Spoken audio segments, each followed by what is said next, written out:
Hello YouTube, this is Morgan Airspeed Prime here with my next Star Wars video. This is going to be my review for Ahsoka Episode 7. So this is the second last episode of the season. It feels pretty clear at this point that there probably will be a Season 2, just because it's very much looking like the finale is going to be, I guess, Thrawn's return to the galaxy. And in that sense, you know, kind of my main thoughts about this episode are probably just that I'm surprised with, in a way, how little they did in this second last episode to kind of set up the finale, in that it feels like the finale has a lot to do. It needs to do a lot of the setup, tension building, and then pay off and end on a very good note to set up another season. But I still feel vagueness has been quite a big part of Ahsoka, kind of from start to finish. That we opened effectively on Ahsoka and Sabine and this unknown, and no one knew ahead of time that there was this kind of master-apprentice dynamic that failed, and this is the second attempt at it coming together. We still don't know really what happened there. Even if you look at the recap for this episode, they emphasized, and usually the recaps tell you thematically what the episode will be about, they emphasized the idea of Sabine's choice, and has she made the right choice? Has Ahsoka prepared her, trained her to make the right choice? And Hu Yang mentioning that this was the only choice that she was ever going to make. But then the episode doesn't really address that for the most part. It sort of kind of does, because Ahsoka returns. We get the reunion of those three characters, Ahsoka, Ezra, and Sabine, in the same scene together. And Ahsoka is happy because she can see the benefit of, like, okay, we're here now. We got Ezra back. There is a innate happiness here. Now that we are together, let's prevent this from getting worse by stopping Thrawn. And that's the expectation for the kind of finale episode. But it doesn't seem like they've yet to bring Ezra up to speed on what they're actually doing. And I wonder what that reaction is going to be. So, again, it's just that idea of this episode sort of feeling like they're holding off on stuff that after episode 6 you feel they have to address this now. But that will come out in the next episode. I would say the same goes for a lot of the villains. Like, say, Balin. Episode 6, I think, very clearly set up the idea that there's something here on this planet, something he wants to do that is bigger than just the kind of return of the Empire and the power anyone aligned with the Empire will get if they get back into power.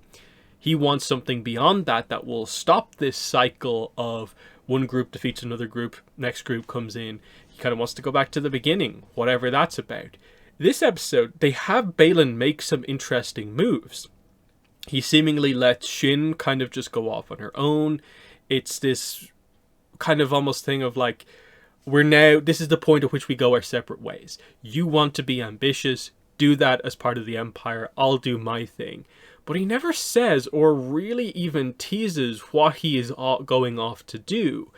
The main takeaway from this episode with Balin is just that him not being involved in the action right at the end is the one kind of miscalculation from Thrawn. It's the thing he couldn't have accounted for. And that's the only reason that we're kind of, in a way, in this situation at the end. Why Thrawn hasn't already won is because he didn't know Balin was just going to, like, leave and kind of wander off somewhere. Whatever he's actually planning to do. I would say the same goes for Thrawn in the episode.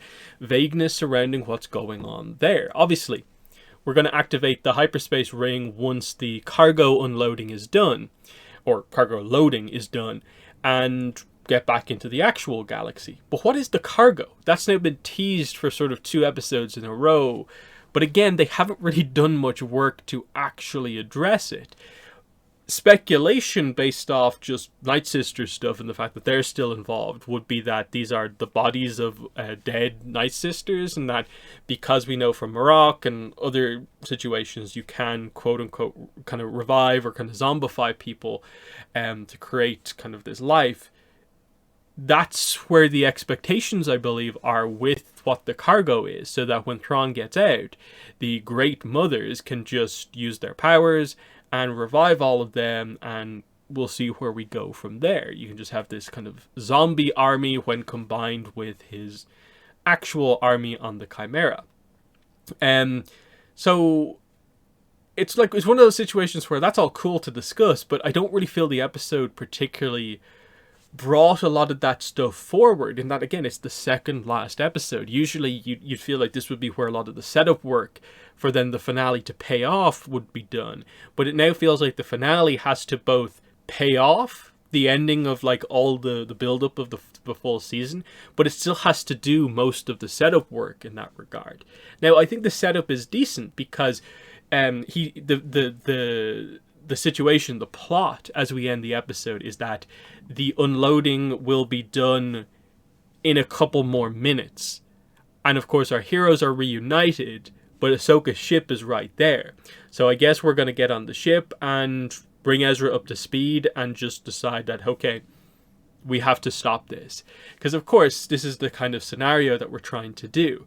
Best case scenario is that somehow Ezra, Sabine, and Ahsoka find a way to get back on their own, but Thrawn stays behind. Worst case scenario is that they are left behind and Thrawn is the only one who goes back to the actual galaxy. My assumption would be that both groups will go back. That's probably like the quote-unquote fairest way to do it. Just because I feel like if you want to do the shocking defeat, I'm not sure how strongly I feel about the plot point of, oh, we're now trapped in the other galaxy, no way to get home. What do we do? There's some interest there, but I'd prefer everyone just be in the right spot, and it's about Thrawn is back, and he is now going to basically team up with the rest of the Empire remnants, and this is the true return of the Empire here under Thrawn. This is the heir to the Empire. This is the setup for what we're doing in the quote-unquote Mandoverse across all of these shows set post-episode 6. We are building towards that Dave Filoni movie where this will all kind of resolve itself, and it will be the sort of final defeat of the Empire, defeat of Thrawn, I am guessing, and you know, that will be all great. That's, I think, somewhat clearly where we're actually going, but it is notable that the Purrgil did escape. They hyperspaced away, and that leaves the giant hyperspace ring that got here as the only way that's immediately here to get back. So what way is this going to work? I'm guessing we'll land on the ring and realize that, like, you know, the heroes effectively will have to do is take over the ring, get Thrawn off, like send him off in an escape pod, and they take control of the ring and head back. That's the only sort of true winning scenario here. But I'm assuming that the main thing will just be to make sure they get on that ring so they can at least get back as well. And I'm assuming you also want to have Ahsoka and Thrawn actually have a scene together. Just because Ahsoka is the main character and now Thrawn is the main villain you are setting up. So I think you definitely want to have those two interact, especially because in this episode, Thrawn finally, I suppose, fully knows who he's up against. That, this is the Ahsoka, you know, the apprentice of Anakin Skywalker. That's who we're going up against. I have to kind of change my plans and adapt to the fact that a kind of legendary figure like Anakin was the one who trained Ahsoka. And that was a fun factor here, because you have Thrawn doing his typical analytical kind of tactics that are usually amazing, but he is fully aware he has to give some leeway for just how crazy and unorthodox that sort of lineage of Jedi can be. He has met Anakin before. I think it's the second of the new Thrawn books, is basically entirely about they kind of do a dual kind of story where Thrawn in the past met Anakin during the Clone Wars, and then Thrawn in the kind of present day of the story is meeting Darth Vader. And so he knows that whole dynamic there and has a great respect for Anakin. So he, of course, is assuming that Ahsoka, who is now a threat, is a major threat. And I like that. He's constantly like retreating and realizing that, yeah, I'm not going to fall into the trap of just sacrificing squads and squads of men and all this machinery against basically the main character. He's kind of almost aware of the whole idea of this character has main character energy. They're going to take out a couple of squads, and I won't fall into that trap. And Morgan Elsbeth is the one being like, no, just do the typical villain thing. Just keep sending out the random characters after them. But Thrawn knows not to do that. And by the end realizes that, yeah, the whole time here, I was just kind of throwing just enough resources at this to distract them because we are nearly ready to go. The cargo is just about ready, and now is the time. And you know, you got little bits and pieces, like obviously him doing this, him bringing the Night Sisters back to the galaxy is the deal, I guess, for why they work for him, and they help to locate Ahsoka while she hides out in the, you know, asteroid ring. So it's interesting stuff. Like that's the thing I think with this episode is that I thought it was a good episode. Ahsoka, I think he is a very, very good show. It's just some of the vagueness about these character arcs is weird and just does make me just kind of think a little bit differently about episodes as we kind of go on. Of like, I think I would have preferred it if they were just a little bit more clear, a little bit more upfront, because is the last episode going to like address what actually happened between Sabine and Ahsoka in the past? I'm assuming Ezra being there kind of as like the middle kind of ground between them all will force some of this stuff to come to light of like, anyone want to catch me up to speed? Like, why do you two have this weird tense relationship? Like, what actually happened here? And, you know, he's shocked as well when like Sabine says, Ahsoka is training me, and he's like, wait, what? Why? Like, he actually says why, as in like, you're not force sensitive. Why is she doing this? And she's a little taken aback, but like, ultimately kind of gets it, and that's the question I think a lot of people are asking. Is this what we are actually doing?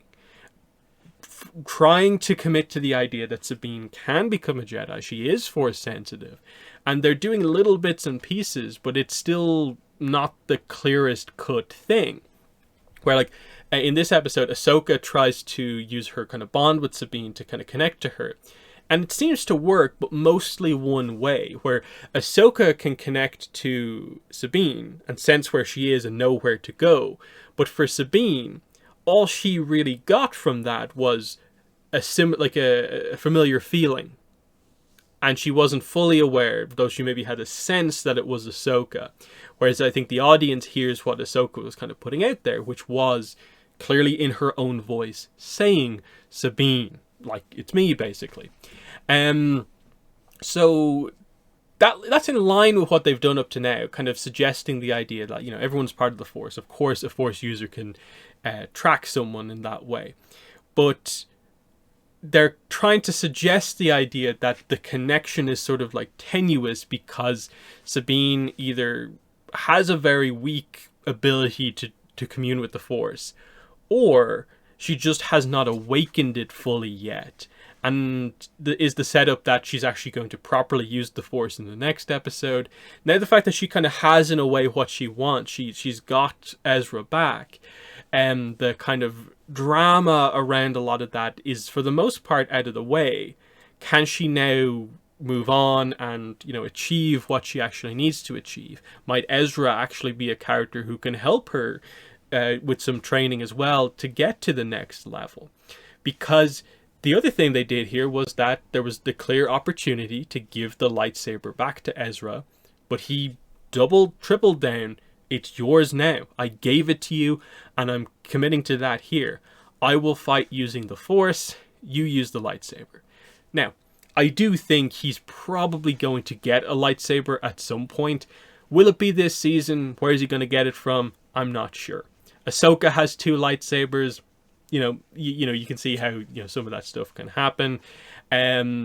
I think what I'd maybe ultimately want to see down the line would be, it'd be very cool if Ezra got Kanan's lightsaber, but I believe, was it Arinda Price was the last person holding that at the end of Rebels, and I don't think we really know at all where it possibly could be. So it might be in the hands of some New Republic person, it could be in the hands of some Empire remnants or something like that.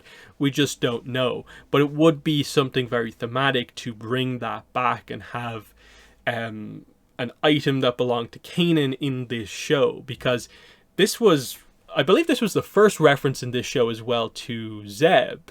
That, like, Sabine obviously told Ezra what Zeb is actually doing, whereas we actually saw Zeb in season 3 of The Mandalorian. But I'm assuming we'll maybe either see him in the next episode, or he'll be for sure in season 3, because they definitely, you know, want to bring all the Rebels characters together. And in a way, it was almost shocking and surprising that Zeb was not part of the team that came with Carson to kind of help out in the X-Wings and so on.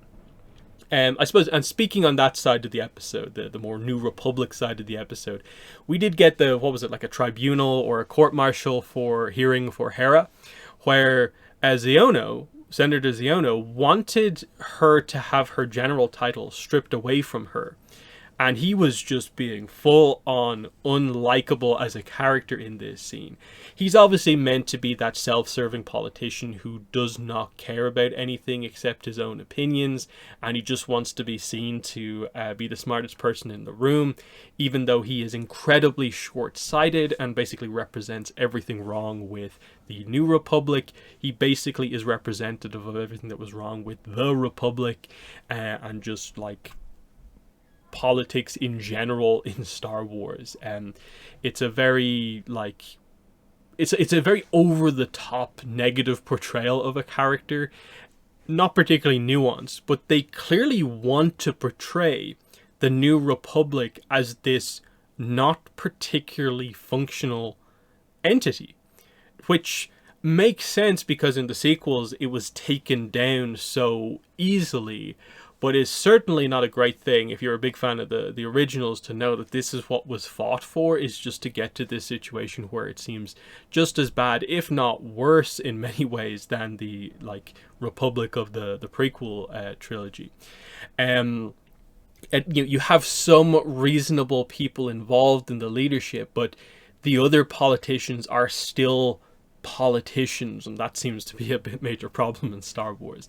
So the likes of Mon Mothma and Leia can only do so much when, like, 70% of the rest of the senators are like this guy.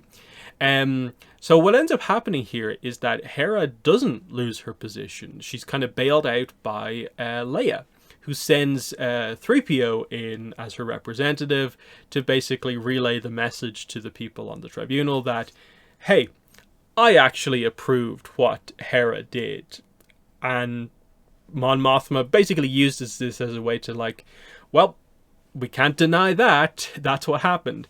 But afterwards to Hera, she does say, she didn't actually do that, did she? And Hera admits that, like, yeah, she did. It was after the fact, so it was retroactive, but, you know, so she gets out of this on a technicality. But I liked at least that Mon Mothma did ask the question then, taking feelings and personal stuff out of the situation. Should we actually be worried? Is this an actual threat? Like, be fully honest here. You are not just being, like, overly cautious in a way. Like, this is an actual threat, yes? And Hera's response obviously is meant to be basically yes. That we hope the worst doesn't happen, but there's absolutely a chance that it happens. Like, if the worst happens, we're in big trouble. And we can only hope that it isn't that. So very clearly her basically saying, yes, Thrawn returning is a absolute possibility. We do need to be prepared for it. And it seems like so many people in the New Republic are just not. So that was the Hera scene. And I guess it means that the pressure is a little bit off. She can now do something to potentially make some preparations to counter if Thrawn actually returns. And I suppose this gets into the idea of, if we're assuming that in the final episode they go through, Thrawn comes through in the hyperspace ring and he is back. He, in the hyperspace ring, the Chimera, I guess, will dock into it and it will come back. Is he going to arrive back at the exact same point where they basically left for the other galaxy and the New Republic could be waiting for them there? Or will there be Empire reinforcements? Like, how much of the actual uniting of the fractured segments of the Empire is already in place? That is he going to have to support the backup the second he arrives? Or is he going to have to basically arrive back into the galaxy and immediately sort of like escape to fully organize everything? And, you know, what are the logistics of how this is all actually going to play out? Because you could do it in a variety of different ways. My assumption is that it's probably not enough to just do it where it's Thrawn just arrives back into the galaxy and we just cut into his face and it's just like, I'm back. That could work, but it's very obvious. It kind of feels like you eventually have to end on the note of like, he's back and he is an immediate threat because of this. And then this gets into the idea of like, what is the cargo? Is it the, you know, the bodies that could be revived from Dathomir with magics, or is it something else? That's what we really don't know.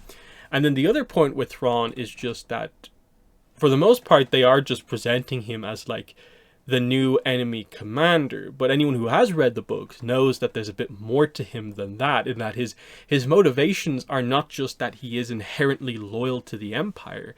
It's about wanting to like protect his people, the Chiss, from threats from sort of outside the known kind of range of the galaxy, the kind of from the unknown regions.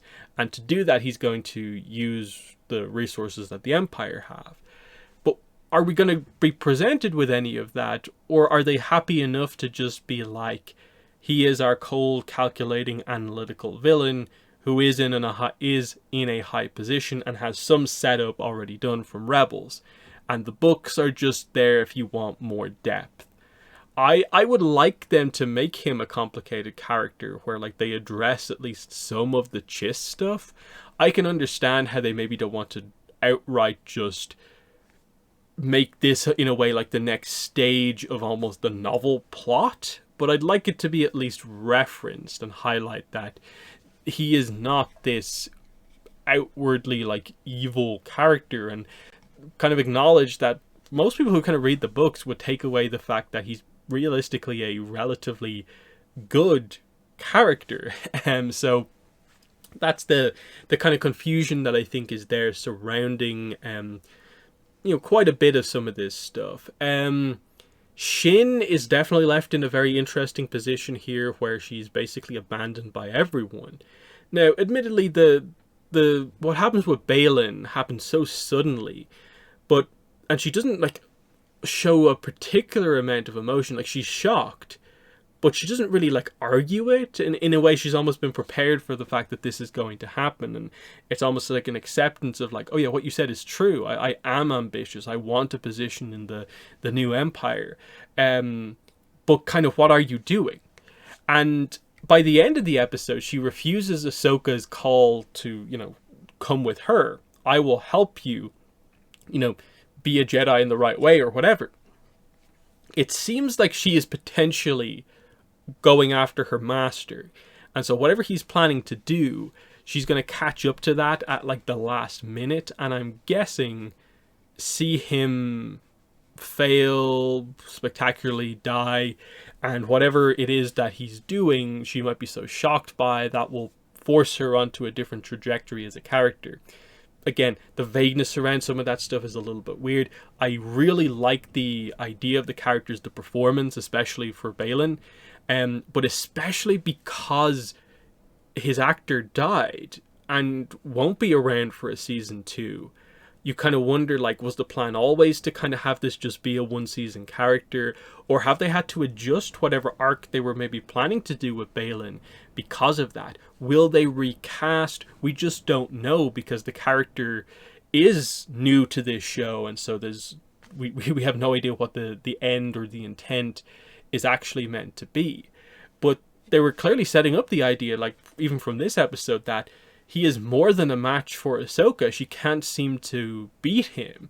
She kind of gets the edge here, creating a distraction enough that, like, I'm not here to accomplish the goal of defeating you.